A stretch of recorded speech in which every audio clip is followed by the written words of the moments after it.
Honorable Ngube, what are the progress made by the government of Namibia to implement the recommendations of the committee from the concluding observations sent in 2016? Since then, I think that Namibia as a country achieved a lot, to mention but a few. You know, we have an establishment of children's advocate under the office of the ombudsperson or the ombudsman, and the function is to monitor the implementation of the act as well as to receive reports, complaints about children.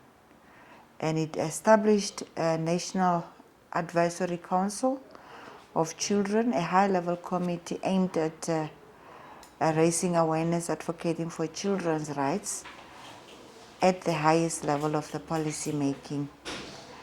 There is also an establishment of a permanent task force on children to coordinate children's protection issues such as technical level in the country. The membership consists of government representatives as well as civil societies. So civil societies are also included in this, maybe whereby the point can also be giving the shadow report.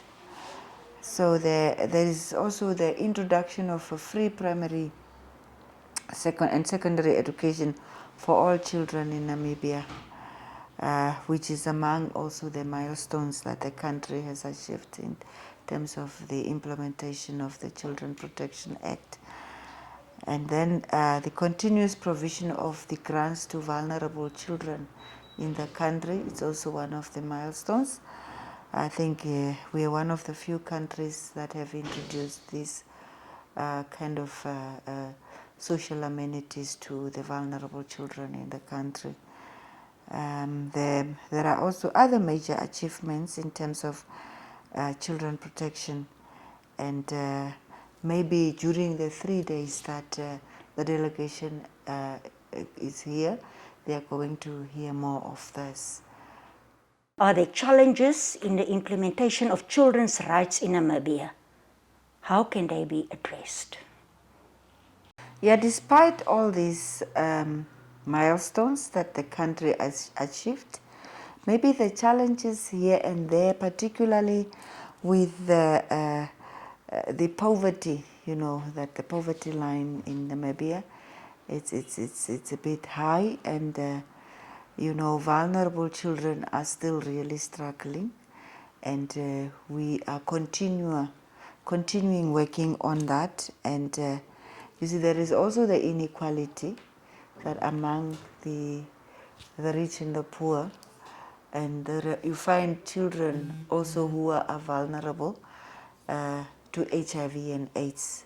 Some have been born with it by birth, and their parents also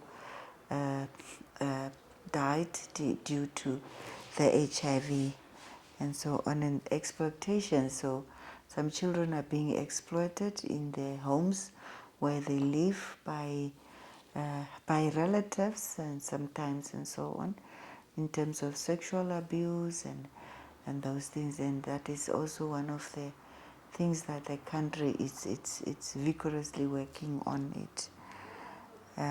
So there are also violence and abuse, as we always hear.